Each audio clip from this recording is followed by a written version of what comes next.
quelques jours et l'on connaîtra définitivement celui qui va présider aux destinées des Lions indomptables du Cameroun avec plusieurs candidatures reçues à la Fédération camerounaise de football. Seuls 5 ont pu retenir l'attention et parmi celles-ci se trouve en bonne place la candidature d'un Camerounais à la personne de Marius Omok, ancien entraîneur national adjoint qui a fait ses preuves au Cameroun, au Congo-Brazzaville et même en Tanzanie où il réside encore actuellement ou alors où il fait encore ses preuves. Le nom du futur sélectionneur des Lions indomptables du Cameroun sera donc connu au lendemain de la fête de la Nativité. Mais en attendant, les spéculations et autres propositions continuent à agrémenter chez les débats sur les plateaux de radio et de télévision. Et ça sera également le cas dans la tanière cet après-midi avec nos invités qui sont déjà en plateau et que je vous suggère de retrouver dans quelques instants seulement après cette brève transition.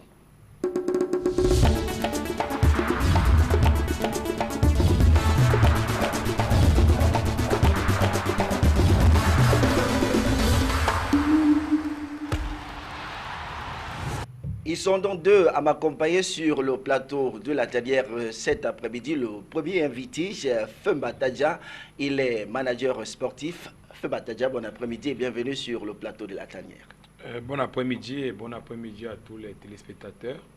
C'est un plaisir pour moi d'être là cet après-midi et de pouvoir contribuer à l'édifice de ce programme. Et j'espère le faire parce que ça fait longtemps que je n'étais pas là. Donc, j'espère revenir plus fort ou bien j'espère être revenu plus fort.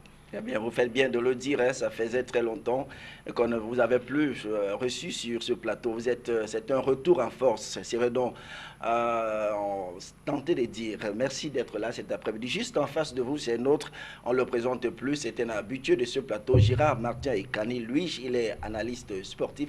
Gérard Martin Ekani, bon après-midi. Merci, bon après-midi à tout le monde. Surtout à mon co-panéliste, M. Femba, qui est là. Bonsoir aussi à tous les téléspectateurs de ce soir.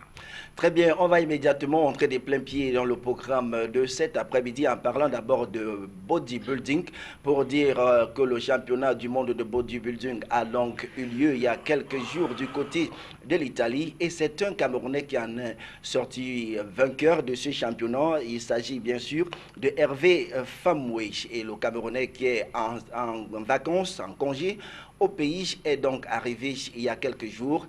Il a été reçu en grande pompe au niveau de l'aéroport international de Douala où était également présent notre reporter Michel Ateba. Ambiance particulière à l'arrivée du tout nouveau champion de bodybuilding and fitness ce vendredi matin à l'aéroport international de Douala. Hervé Famoué, drapé de sa médaille et de sa couronne, est accueilli ici par une foule d'admirateurs et de fans. Ses premières déclarations n'échappent pas à notre caméra. La INBA, qui est la International National Bodybuilding Association, j'ai gagné ces 2 médailles d'or, c'était à Dubaï le 13 juin passé. Et celui-là, c'est Monsieur Univers, j'ai gagné en Italie le 5 juillet passé. Et j'étais également Monsieur Europe en Italie également. La compétition a regroupé tous les champions de cette discipline en Italie. Il est le seul Camerounais et Africain retenu dans le tournoi grâce à ses performances. Pour lui témoigner sa gratitude, le public a massivement fait le déplacement de l'aéroport international de Douala. Ambassadeur de cette discipline au Cameroun, le nouveau champion en a profité pour nous faire une lecture d'un art dont il a la maîtrise. La lecture du bodybuilding au Cameroun, je crois qu'elle a refait. Elle a refait complètement parce que de toute manière, nous devons essayer de créer d'abord des infrastructures et de deux, nous avons fait beaucoup de stages pour essayer de montrer à ces jeunes comment travailler, comment manger et comment développer un muscle. Voilà. Malgré la canicule, l'athlète va presque faire le tour de l'aéroport, drainant derrière lui amis, fans, admirateurs, supporters et autres pratiquants d'une discipline qui tarde encore à décoller au Cameroun. Voilà, le bodybuilding, une discipline qui tarde encore à décoller au Cameroun, mais le Cameroun qui en a déjà fait un champion. On va maintenant parler des préparatifs de la prochaine saison sportive en Ligue 1. Rappelons que prévu commencer le 9 janvier prochain, 2016 prochain, c'est finalement le 16 janvier que le coup d'envoi du nouveau championnat de Ligue 1 de football professionnel du Cameroun sera donné. Mais en attendant, les équipes sont déjà en pleine préparation et capitaine Michel Ateba également est allé rencontrer quelques équipes en pleine préparation. C'est ici que les nouvelles étoiles de Douala ont entamé leur séance de préparation de saison 2016.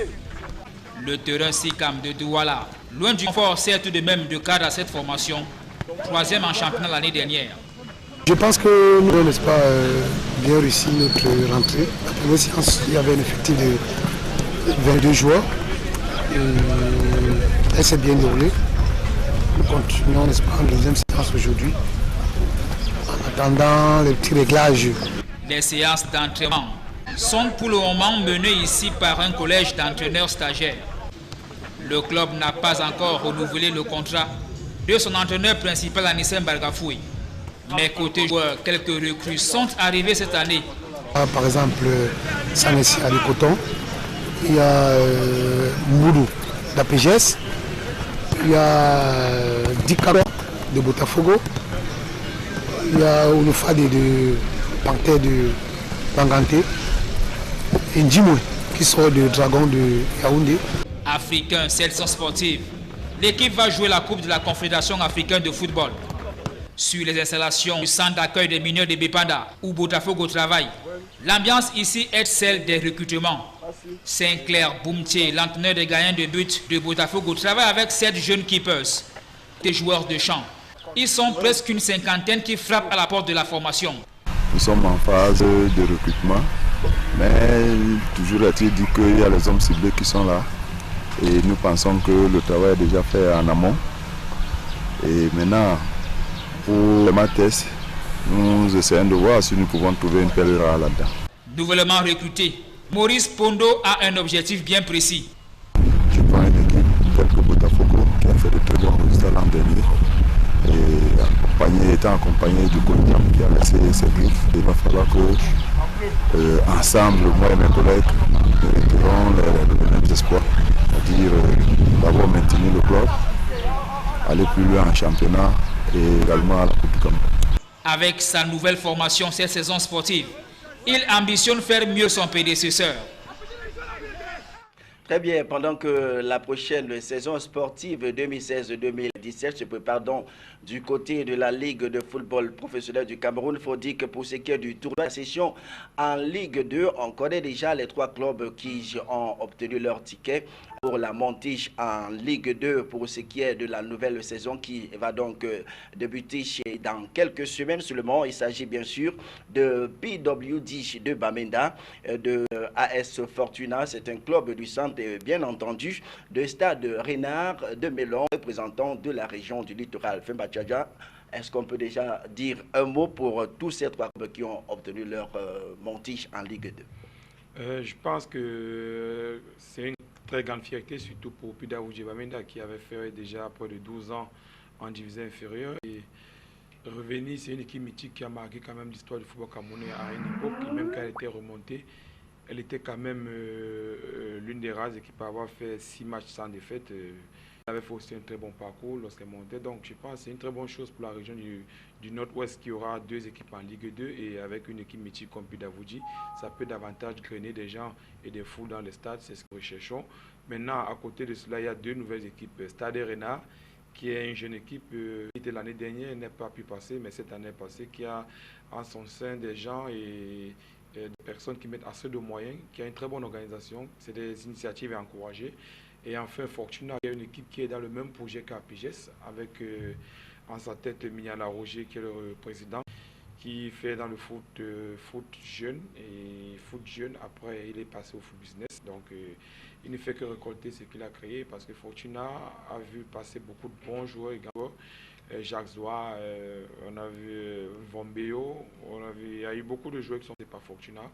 Et maintenant, c'est une équipe qui se retrouve en élite. Donc, il faut que ils peuvent se maintenir le plus longtemps et continuer dans le projet, ne pas être pris par l'envie de vouloir aller en Ligue 1 et oublier que c'est d'abord la formation et après la formation, on peut penser à autre chose. Donc ces trois équipes, c'est une bonne chose. Donc c'est les mêmes noms pratiquement, le centre, le littoral et le nord-ouest, ce qui se fait depuis pratiquement 3 à 4 ans. Et généralement c'est centre, littoral, ouest ou alors centre, nord-ouest. Littoral comme on a vu cette année ou alors centre, ouest et nord-ouest. Donc voilà. c'est toujours dans les 4 centres, nord-ouest, ouest. Toujours presque les mêmes régions qui reviennent. Qui reviennent, c'est parce qu'elles ont des championnats aussi, ces régions ont des championnats assez disputés. Et lorsque vous avez des championnats assez disputés, vous avez beaucoup de chances que vos représentants puissent accéder en division supérieure. Très bien. Gérard Martin et Kani, il y a peut-être le moins attendu, ou alors ce club qui aujourd'hui fait la fierté du département du Mungo, Stade Renard de Melon, qui a brillé de mille feux pendant le tournoi et qui finalement a obtenu son ticket pour la montée en Ligue 2. On peut être fier de ce club aujourd'hui. Oui, je crois que dans la province du littoral, on ne peut qu'être fier de ce club. Stade Renard de Melon, c'est un jeune loup qui a des langues plutôt très très longues. Il n'y a qu'à voir, hein, si vous allez au stade, voir vraiment sans complexe cette équipe jouer, vous allez comprendre que c'est une équipe qui a des ambitions sérieuses. C'est un groupe de jeunes gens, ils sont tous jeunes, très jeunes même. Et ils se comprennent tellement. Là-bas, on n'a pas besoin de grosses individualités. Ils n'ont pas de grosses individualités, ils ont un tout. Et ça, moi, je dis de tirer un coup de chapeau à l'entraîneur et même à la président qu'on a vu beaucoup. Vous vous souvenez, ils ont fait fort en Coupe du Cameroun dernièrement. Ils sont allés très loin. Et aujourd'hui, qu'ils arrivent en élite supérieure, ça ne surprend pas. Au contraire, tu sais, une équipe arrive à glaner un échelon de supérieur comme ça, c'est une fierté d'abord pour les joueurs. C'est une fierté pour les supporters de ce village, de ces environs, de ces régions. Et même pour le département. Et pour tout le département. Et en même temps, donc, ça devient une compétition lourde, une attention particulière de la part des prochains adversaires qui disent, bon, voilà celui-là qui est, si dans le littoral, le littoral qu'on connaît en matière de football, quand on trouve un champion là-bas et qu'il vienne représenter, même en élite 2 ou en élite 1, il faut faire attention. Les autres sachent que désormais, là-bas, on a affaire à quelqu'un de Très bien. On va maintenant donner la parole à l'autre invité qui n'est pas sur ce plateau. On l'a dit, Bertrand Ndong. Il est administrateur de football. Il est donc du côté de la Turquie. Bertrand, bonsoir, bonjour. Très bien, on va revenir sur Bertrand Ndong tout à l'heure, qui est donc notre invité, pas sur le plateau, mais qui intervient depuis la Turquie. Alors, Feu Bataja, aujourd'hui, le tournoi est arrivé à son terme, le tournoi d'accession. Qu'est-ce qu'on peut souhaiter, surtout à cette équipe du Stade Renard de Melon? Je pense que j'ai écouté le gouverneur de la région du littoral lorsqu'ils sont passés et présentés, disons, on peut dire un trophée, lorsqu'ils sont allés auprès du gouverneur pour présenter leur montée, leur accession en Ligue 2. Le gouverneur a dit une chose qui m'a très marqué. Dans le département du Mungo et dans l'arrondissement de Melon, il faudrait beaucoup de patience et il faudrait une longévité dans l'activité qu'on mène. Donc je pense qu'il faudrait que cette équipe soit assez patiente, qu'elle se base sur la durée et qu'elle puisse vraiment mettre le plus longuement possible, le plus longtemps possible en Ligue 2, pourquoi pas en Ligue 1, afin que cette région puisse y rayonner. On a souvenance que la région du Mungo, dans les années 60, je n'étais pas peut-être né, mais c'est la troisième ville, la ville de Konsamba était la troisième ville du Cameroun. Après Yaoundé et Douala, donc une ville qui a marqué l'histoire du Cameroun sur le plan agricole, à un moment sur le plan économique, même sur le sportif avec l'aigle de Konsamba. Donc je pense que pour redorer ce blason de ce département, il faudrait que cette équipe puisse se projeter dans la durée, un peu comme UMS est en train de le faire depuis il y a 4-5 saisons. Donc qu'elle essaie de se projeter dans la durée et qu'elle puisse mettre sur pied un projet qui puisse permettre que le club puisse vivre et que les gens du département ou de l'arrondissement puissent se reconnaître et s'identifier afin d'accompagner le club et de permettre que le club puisse monter rapidement en Ligue 1. Très bien, on va donc tout simplement souhaiter bon vent en Ligue 2 à Stade Rena de Melon. Il faut dire, comme le disait tout à l'heure Tadia, que sur le plan sportif également, ces derniers temps, la région, le département du Mou est en train de revenir en force. Vous avez si bien fait de parler de l'Union des mouvements sportifs de l'UM. Aujourd'hui, c'est de Renard de Melon. On espère que avec ces deux clubs, le Mongo va encore vivre ces grandes histoires de football d'antan. On va parler de toute autre chose à présent. On va parler chez des Lions indomptables du Cameroun pour parler de cette menace de limogeage de Karl Enyongachou. Vous le savez très bien, Femba Tadia et même Gérard Martin et Kanik aujourd'hui. Karl Enyongachou est sur un siège étable après 8 années passées donc à la tête de cette sélection. Il serait donc désormais bientôt débarqué pour céder la place à un autre qui n'est surtout pas camerounais. Alors déjà, quelle est la lecture, Gérard Martin et Kadi, que vous faites de cette situation? Je voudrais d'abord, pour cette question, poser la question suivante. Pourquoi on veut débarquer Enyongachou? Tu vois, si on pose cette question, elle est très difficile à répondre. Même les débarqueurs, là, ceux qui veulent le débarquer, là, ces faiseurs de décisions, là, ne peuvent pas répondre à cette question, s'ils sont honnêtes. Voilà quelqu'un, un jeune Camerounais qui a du métier.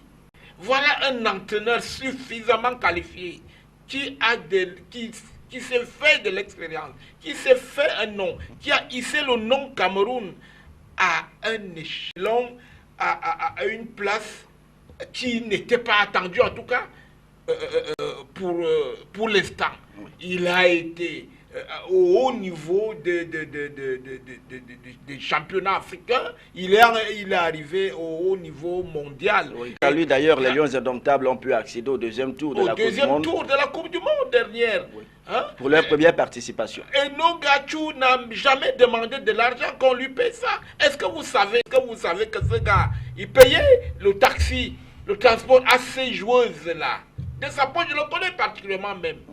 Voilà quelqu'un qui ne demande qu'à être remercié. On devrait lui dire, mon fils, merci, monsieur Enyongachou, merci. Voilà ce qui vous revient. Voilà de l'argent espèce qu'on doit lui donner. Voilà le moment qu'on trouve des choses. On trouve des erreurs pour dire on cherche un entraîneur pour l'équipe nationale féminine. Je dis que nous sommes dans un pays de bandits, un pays de mesquins, un pays de gens qui n'aiment pas le Cameroun et qui dirigent pourtant ce Cameroun. Très bien. On comprend votre courroux, Gérard Maté. On va revenir à vous tout à l'heure, le temps. Femba Tadia, est-ce une marque d'ingratitude à l'endroit de Karl Enyongachou après 8 ans qui veut être débarqué pour laisser la place à un Suisse? Pour l'instant, je prends ça sous le coup de la rumeur. Donc, et comme vous êtes un journaliste d'investigation, oui, donc je pense que vous avez des sources assez fondées. Maintenant, comme ce n'est pas officiel, on est en train de spéculer. Et dans la spéculation, je veux cadrer mon analyse dans la spéculation. Si ça arrivait. Voilà. Si ça arriverait, moi je pense que, première chose, dans la vie, toute chose a un cycle. On naît, on grandit, on atteint la maturation et puis on meurt. Donc, quand vous regardez le cycle de l'équipe nationale, elle est en phase de déclin. Ok? Peut-être, ceux qui pensent que c'est une bonne décision, c'est le moment opportun de régénérer ou de redonner une nouvelle vie, un nouvel élan à cette équipe nationale. Ça peut être une bonne chose. Maintenant, à côté de cela, quelle est la méthode lorsqu'on veut se séparer d'un collaborateur ou d'un entraîneur qui a fait 8 années et a tout servi, a tout donné dans cette sélection et a permis à ce que, à travers son expérience, à travers son management, à travers son coaching, l'équipe nationale est arrivée élevé à un niveau qu'on ne l'attendait pas aussitôt, et a hissé l'équipe nationale féminine au niveau et a permis aux Camerounais d'avoir le sourire. Ce sourire qui est venu du fait que l'équipe nationale camerounaise féminine a donné bonne prestation, a fait bonne prestation et a donné la joie. Et cette joie a fait en sorte que les mauvais moments qu'on a passés avec l'équipe nationale A ou bien les équipes nationales hommes, on s'est contemplé de cette bonne prestation. On s'est un peu consolé. Voilà. En se consolant, on a eu de la victoire, on a eu de la grâce, on a eu des belles choses. Et cette fille ont trouvé des clubs à l'étranger et le football camerounais a repris un certain élan. Et il y a des parents qui sont maintenant prêts à laisser les filles aller jouer au football, alors qu'il y a cela 10 ans, 15 ans, ça n'a pas été. Donc tout ce que ce monsieur a fait, c'est quand même un monsieur qui va marquer l'histoire du football féminin, qui va marquer l'histoire du football en général. Et cette histoire, il faudrait que s'il y a séparation, ça se passe avec des accords des deux parties, que ça se passe par la cachette, on appelle, et non on lui dit, bon, vous êtes arrivé en fin de cycle, on pense qu'on veut redonner une hommage à cette équipe nationale, il est mieux, ou bien ce serait mieux qu'on trouve un accord pour qu'on se sépare. Et même s'il se sépare de cette équipe, il a des propositions très avancées avec beaucoup d'autres sélections. Il y a l'Afrique qui est derrière lui depuis fort longtemps, il y a la sélection équato-guinéenne qui est derrière lui depuis fort longtemps. Donc il y a beaucoup de sélections là qui sont derrière lui, qui demandent à avoir ses services, mais jusque-là, par l'amour et le patriotisme qu'il a pour cette nation, n'a pas dit oui ou bien n'a pas laissé cette sélection. Donc, pour me résumer, s'il savait que c'est vrai, il faudrait que la méthode soit assez conventionnelle et que la méthode soit accordée par les deux parties et que le coach Eno comprenne aussi que lorsque dans la vie, on est arrivé en phase de déclin, de maturité, après la maturité, c'est le déclin. Donc, il a tout eu de ce football. Et si en ce moment, qu'il ne soit plus là, mais qu'on lui fasse comprendre ça de par la bonne manière et qu'on essaie de reprendre toujours son expertise pour pouvoir servir à cette sélection. Alors, Gérard Maté-Kane, vous avez suivi le propos de Febatadja. Est-ce qu'on peut dire aujourd'hui que Charles Nongatou est en plein déclin? Parce que si je me tiens au propos de... Oui, Feba est très poli envers ces gens-là. Moi, je suis pas pour ça. Moi, je veux dire ce que je pense, c'est que la vérité est que, tu sais, l'année qui commence dans quelques jours, on a une échéance internationale, en l'occurrence, la Coupe d'Afrique des Nations de football. Qui sera organisée au Cameroun. C'est quelque chose qui génère beaucoup d'argent. Alors, voilà un jeune homme qui a fait ses preuves, qui est l'entraîneur national en poste, qui a fait beaucoup de bien pour qu'on y arrive. Et maintenant, les dirigeants de votre football là, ils voient que... C'est notre football à nous tous, Gérard Maté-Kane. Oui, moi je ne suis pas de ce football de faussaires. Moi je ne suis pas du football de faussaires, de bandits, de voleurs. Moi je ne voudrais pas être dans celui-là.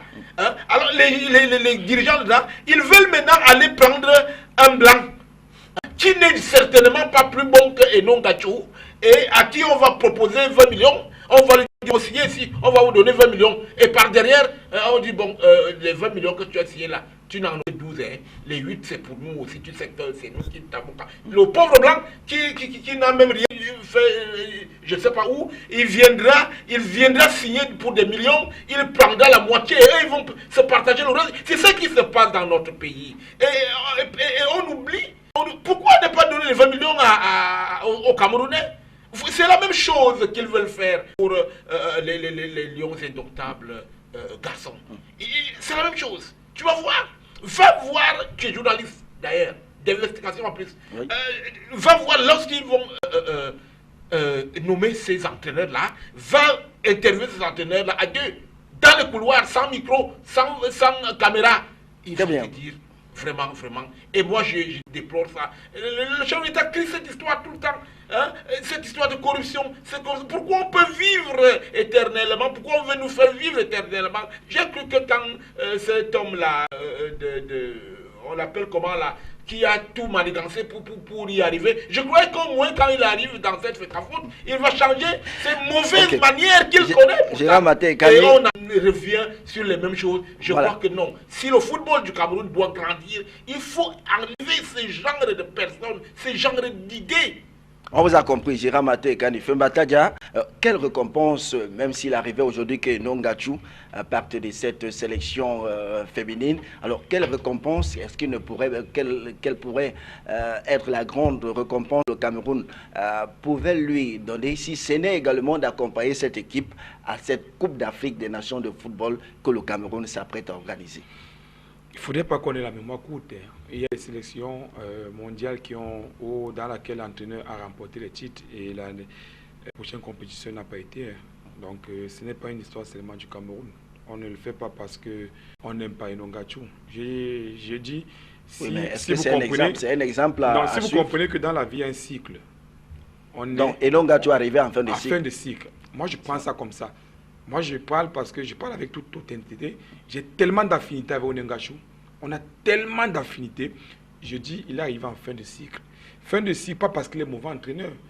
À un moment qu'on est en fin de cycle, c'est parce que peut-être on sent que ça ne passe plus. Pas parce que vous êtes mauvais. C'est comme en entreprise. Vous voyez les entreprises, tous les 2 ans, tous les 3 ans, on fait des nominations. On vous retire directeur commercial, on vous envoie peut-être directeur marketing. Donc, c'est parce qu'à un moment, c'est des stratégies qu'on met sur place pour faire passer un message.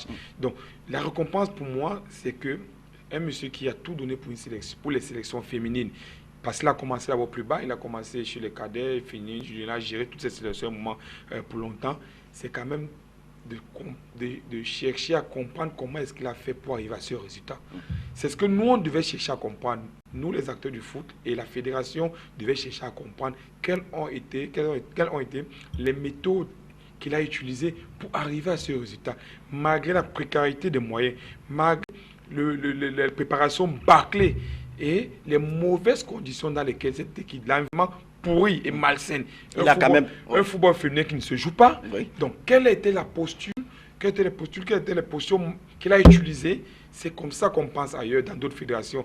On se dit, un monsieur comme ça, avec tous ces problèmes, tout cet environnement, il réussit à sortir une équipe. Qu'est-ce qu'il a fait? Et on fait de cela des livres. Et on en tire. Voilà, et ça devient des cas d'école. Je pense que c'est la plus grande récompense qu'il peut avoir. Puis il peut faire des livres, il peut animer beaucoup de séminaires au niveau de la diasthénique, au niveau des projets. Très bien, Fembatadja, on vous a compris. On reste encore en attente. Hein. Vous l'avez si bien dit tout à l'heure, Charles Enongachu, il est encore là, il est au Cameroun. Mais déjà, on va dire qu'il n'y a pas de fumée sans feu.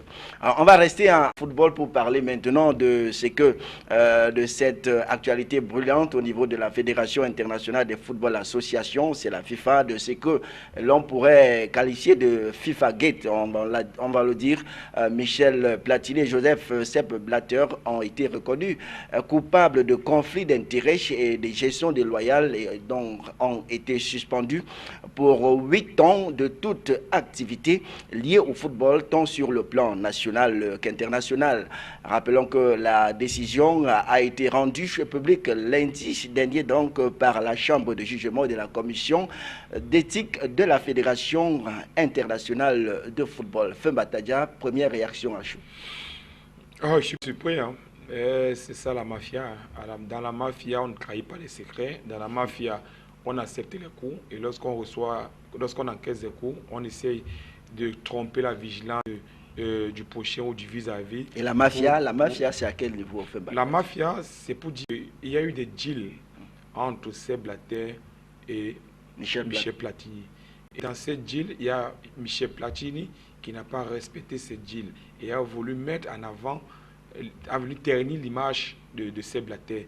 Et à la mafia, comme on dit, à la guerre comme à la guerre, et Platini ayant des armes contre, Sepp Blatter ayant des armes contre Platini, a commencé à sortir ses armes pour pouvoir mettre en difficulté Platini. Et à un moment, comme il y a conflit d'intérêts des deux parties, la FIFA a préféré mettre de côté ces deux personnes et ça avantage Sepp Blatter parce que Sepp Blatter, lui, il était partant, il a tout eu de la FIFA pour 40 ans dans cette instance. Donc, et Platini qui avait des ambitions c'est lui le plus grand perdant parce que à un moment, Sepp Blatter, il ne faut pas que 8 ans après il sera encore en vie vu son âge et même s'il sera en vie, et c'est des gens qui sont toujours consultés, c'est le même système, c'est toujours le système Sepp Blatter qui contrôle la FIFA.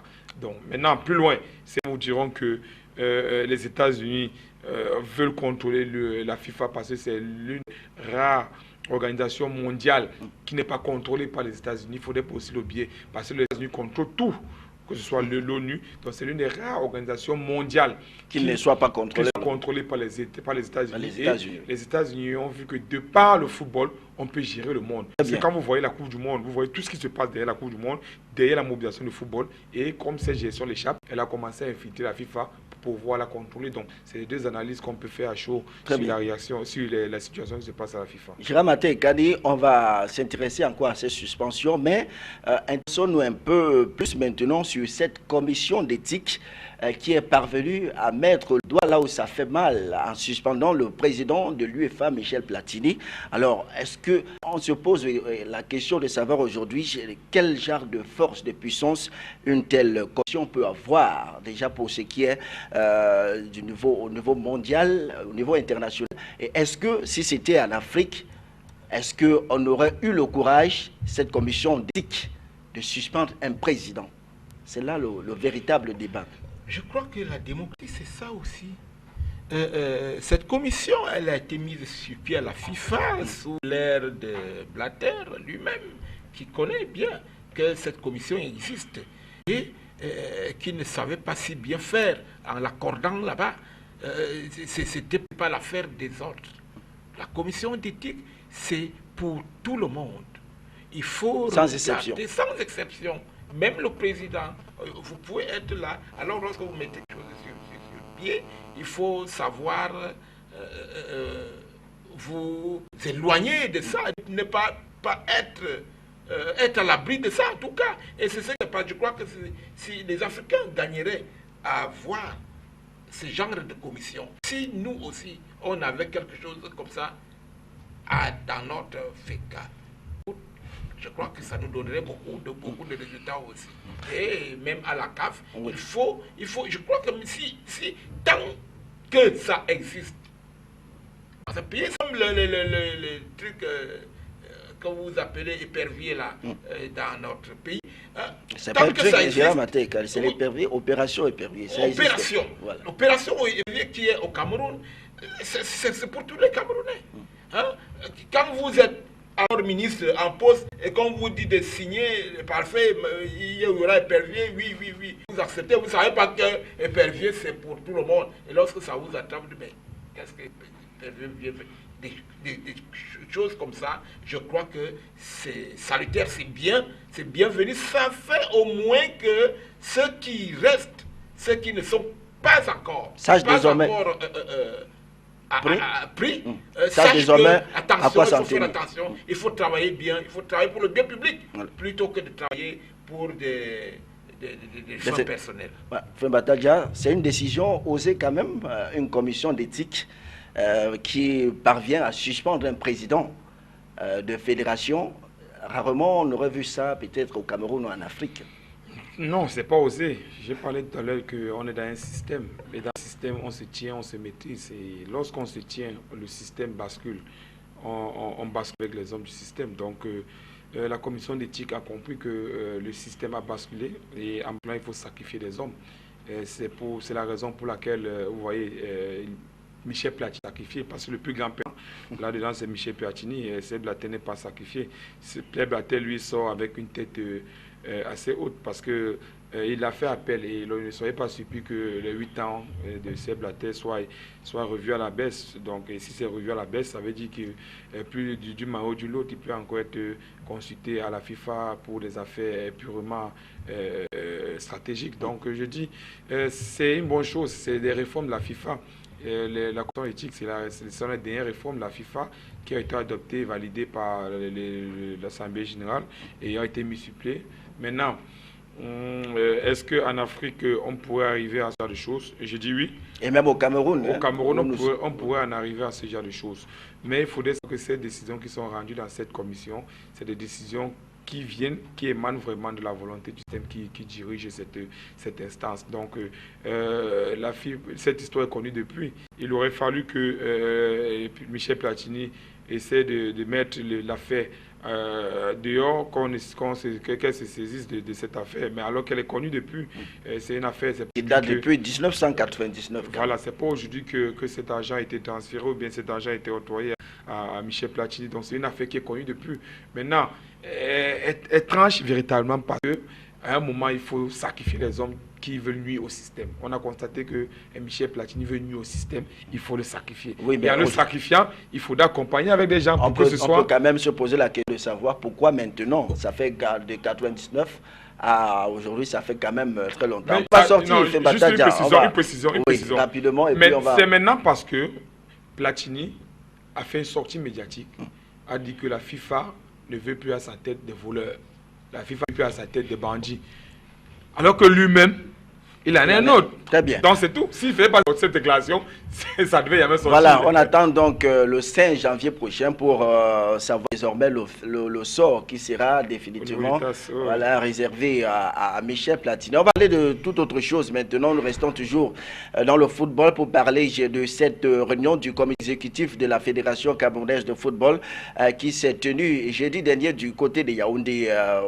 Une rencontre au cours de laquelle le nom du nouveau secrétaire général de la Fédération camerounaise de football a donc été donné. Il s'agit bien sûr de Blaise Moussa, un peu reproduit de l'école nationale de la magistrature qui était jusqu'à sa désignation dont inspecteur de région financière, section impôt à l'agence des normes et de la qualité, la NOR. On va donc dire que c'est plus à l'honneur de M. Mohamedou Bayrou Fadi, le président du conseil d'administration de la NOR. Et puis pour ce qui est de cette réunion également, on va dire que quelques présidents de commissions ont été nommés. Il s'agit bien sûr de la commission, quelques commissions comme ça en passant. Commission foot féminin, il s'agit bien sûr de Yvonne Ista. Et bien football salle, il s'agit de Antoine Depadou et Somba Eyenga.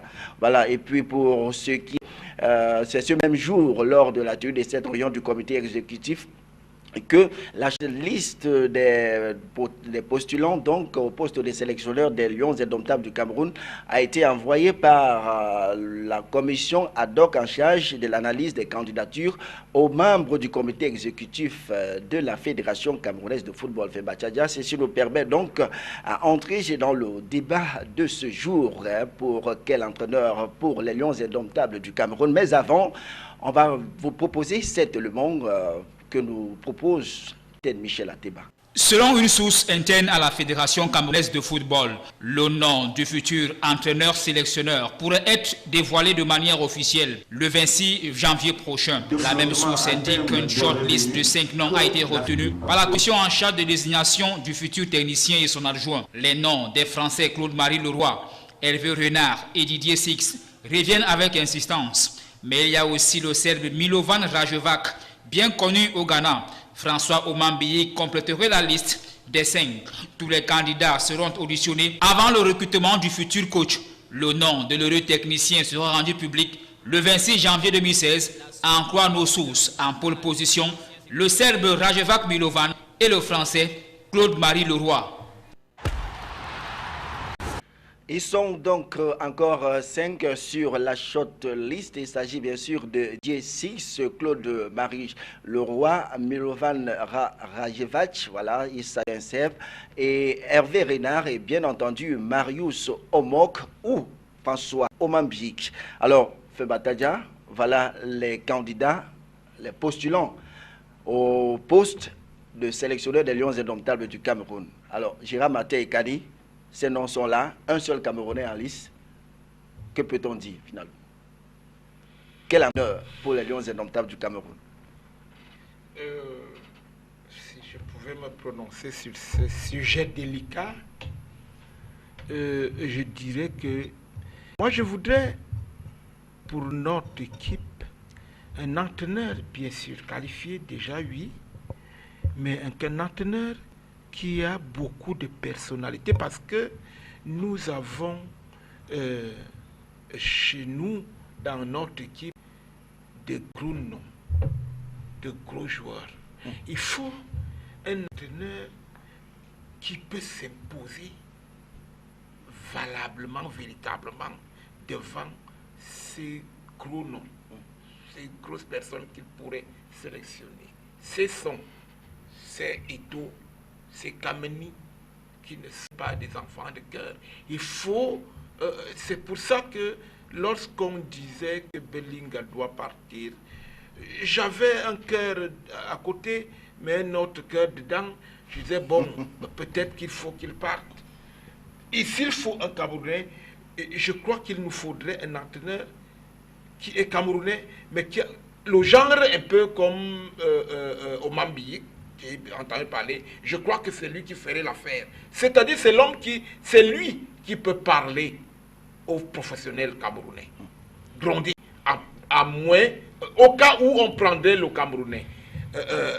Sinon, les autres, il y a trois Français, un Serbe et un Camerounais. Oui, je crois que notre entraîneur maison, si je peux l'appeler comme ça, Claude Leroy, serait la bienvenue encore. Hein. Alors, Femba Tadja, le nom de Claude-Marie Leroy est annoncé avec insistance. Alors, quel entraîneur pour les Lions indomptables du Cameroun? Je vais commencer par la question que vous m'avez posée. Claude Leroy, je crois que la première fois qu'il arrive au Cameroun, c'est en 88, si j'ai bonne mémoire. Oui. 88 à maintenant, on a 27 ans. Donc il faudrait qu'on avance un peu. Quand vous regardez les sélections étrangères, pour l'équipe nationale de France, il y a eu Didier Deschamps, il y a Laurent Blanc. Quand vous regardez partout ailleurs, vous voyez Capello, vous voyez un certain nombre de personnes. Donc il faudrait qu'on essaie d'avancer. Très peu, vous allez voir les entraîneurs qui ont fait les sélections il y a cela 27 ans revenus. Donc pour vous, Claude-Marie Leroy serait non partant pour vous? C'est parce qu'il y a dit qu'il faut qu'on essaie d'avancer. Donc si on veut avancer... Mais en d'autres termes, on peut ne pas vouloir avancer. Allez-y. Donc, c'est un choix, ça dépend de ceux qui vont tabler ce choix. Donc, il faudrait qu'on essaie d'avancer. Si on essaie d'avancer, je pense qu'on ne doit pas revenir 27 ans en arrière. Et surtout qu'après 88, il ne nous a plus rien donné. Après 88, il est revenu en 98. Vous insistez trop sur Claude-Marie Leroy, il y a d'autres également. On va en arriver, chacun aura peut-être 30 secondes. Oui. Donc, on va en arriver. Donc, après, il est revenu en 98 et on n'a pas vu grand-chose. Donc, maintenant, c'est peut-être nostalgique. Ceux qui dirigent le pays ont toujours l'idée de 88. Maintenant, à côté de cela, il y a quand même Hervé Renard qui a fait 2 passages dans 2 sélections, a pu quand même remporter des titres, a donné la Coupe d'Afrique à une équipe comme la Côte d'Ivoire qui a payé à cette étape pendant plusieurs fois et qui n'a pas eu cette gloire, ça faisait quand même très longtemps. Il a allé au Zimbabwe qui a pour une équipe anonyme et on a vu. Donc c'est quelqu'un qui sait s'y prendre avec les sélections, même comme en club, ça ne marche pas toujours. On a vu récemment avec Sochaux comment il a été débarqué. Je pense que son expérience et ses trophées, son palmarès, oui. Son palmarès en fait, son expérience dans les différentes sélections qu'il est passé en Afrique, peut être quand même un atout très favorable pour se gérer une sélection pareille. Et à côté aussi, il y a le Serbe qu'on ne connaît pas. Milovan Rajivac. Qui était avec c'est lui qui était le Ghana, je pense. Oui, qui était le Ghana, qui a perdu en finale le Ghana. Donc, qui a aussi une petite expérience au niveau des sélections, maintenant qui n'a pas un palmarès assez étouffé. Les coachs camerounais, entre guillemets, Omok ou Oman Biyik. Omok, il était déjà là en 2002 avec Sheffield comme entraîneur à juin et il a remporté la Coupe d'Afrique 2002. Il a fait un passage au niveau du Congo-Brazzaville où il a remporté la Coupe de la CAF. Donc il a à son atout aussi une certaine expérience, il a un palmarès. Maintenant, Oman Biyik, au niveau... On n'a pas réussi en tant qu'entraîneur, il faudrait quand même le dire. Il a quand même travaillé aux côtés de Javier Clemente. Oui, mais il n'a pas eu de titre. On est allé au Gabon, il n'a pas eu une bonne prestation. Il est allé en Tanzanie, il a fait des passages partout. Il n'a pas fait des résultats. Mais le problème pour moi ne se situe pas entre noir et blanc, blanc et noir. Vous savez que l'équipe nationale est complexe. Cette volonté ne dépend pas seulement du technique. Le technique qui est la Fédération camerounaise de football. Et il y a le politique dans cette affaire. Vous avez vu que la commission a été mise en mission par le Premier ministère. Ce n'est pas par le ministère des Sports. Ce n'est non plus par la Fédération camerounaise de football. Et parce que vous parlez de commission cette commission qui allait auditionner les entraîneurs du côté de Paris. Et cette commission était bel et bien composée de David Maïbi comme chef de mission, de Dr Oumarou Tado, de Manga Ongene, et de Manga Zambo et bien entendu de André Nguidjol, directeur technique, directeur administratif des équipes nationales à la Fédération. Vous voyez bien que c'est une commission qui ne dépend pas de la fédération. Donc, c'est une affaire très compliquée, l'équipe nationale du Cameroun. Il y a deux fois, vous avez tous les éléments techniques pour trancher, mais à un moment, on vous dit, monsieur, c'est plus de votre sort. Laissez-nous faire. Du cabinet, la présidente de la République, c'est du ressort, c'est du ressort. Donc, mais je pense quand même que sur cette shortlist, on espère quand même qu'on sait un peu le moins parce que ça peut toujours arriver. Mais il faudrait un entraîneur qui ait des capacités managériales assez avancées. Parce que la difficulté de l'équipe nationale, c'est qu'il ne faut pas se limiter au coaching. Tu peux être un très bon entraîneur, mais si tu n'as pas les qualités d'un manager, tu n'as pas les qualités de quelqu'un qui peut gérer certaines attitudes, certaines situations qui peuvent arriver parce que au sein de l'équipe nationale camerounaise est très complexe.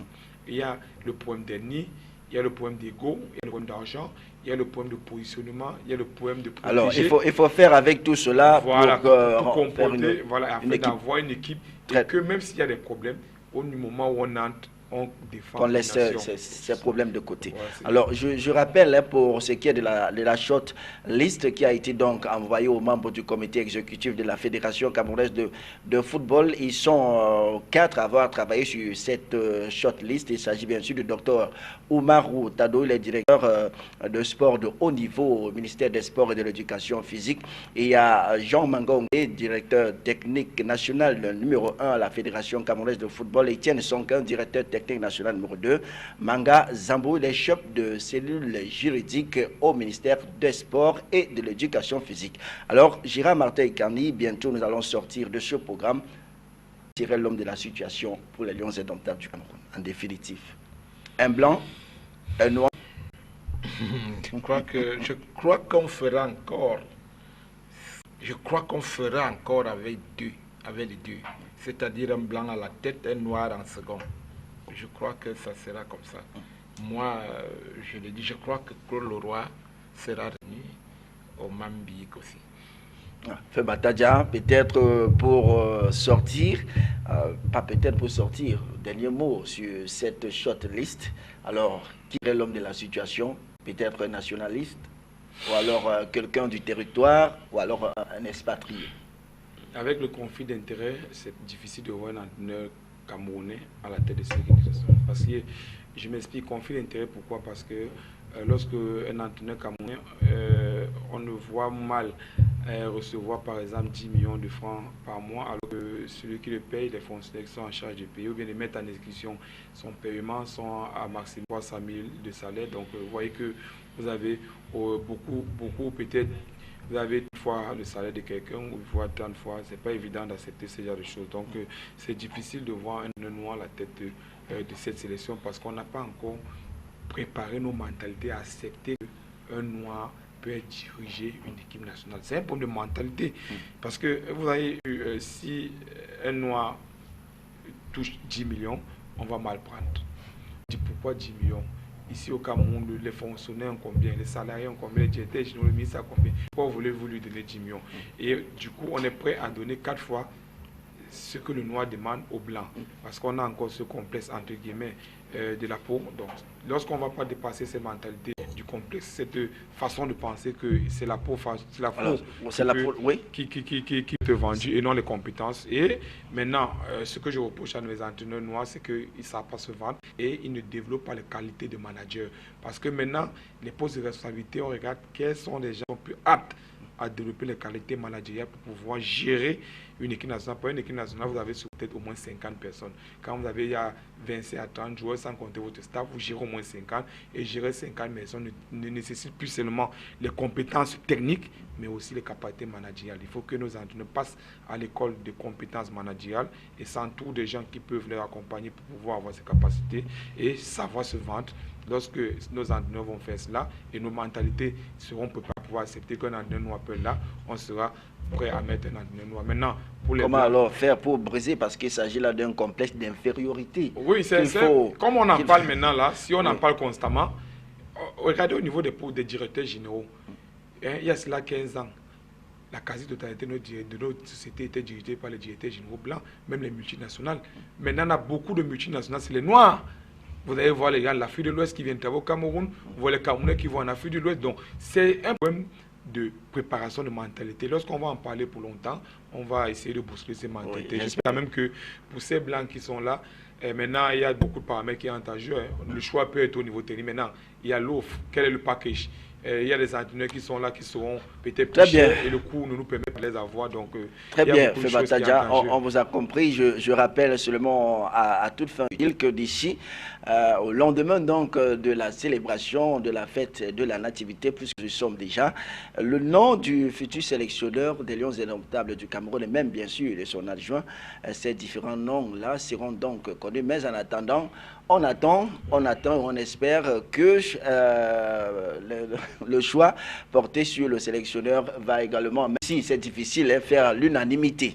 Gérard Martin et Kadi, je vous dis merci d'être passé sur le plateau de la Tanière cet après-midi. Nous sommes en période de fête, peut-être c'est également l'occasion de souhaiter à quelques personnes. Spectateurs, je ne voudrais pas citer particulièrement. Bon, pour ne pas faire des jaloux. Oui, pour ne pas faire des jaloux, j'en ai tellement que je préfère dire bonne fête, joyeux Noël à tout le monde. Très bien, Femba Tadja. Oui, c'est les fins d'année, donc bonne fête et que nous soyons assez prudents, qu'on soit assez prudents et qu'on passe les fêtes dans de très bonnes conditions pour que l'année prochaine nous retrouvons tous et qu'on se revienne plus fort. Et passer un bonsoir particulier à Michel Ateba qui est quelque part, qui est dans un poste que moi je ne savais pas. Un poste stratégique. Et merci pour ces différents éléments qui nous ont servi. Très bien, mesdames et messieurs, c'est ici donc que prend fin la tanière de ce jour. Je sais que vous êtes nombreux à nous avoir regardés. Nous vous disons merci de votre fidélité sans cesse renouvelée. Merci à tous. Bonsoir.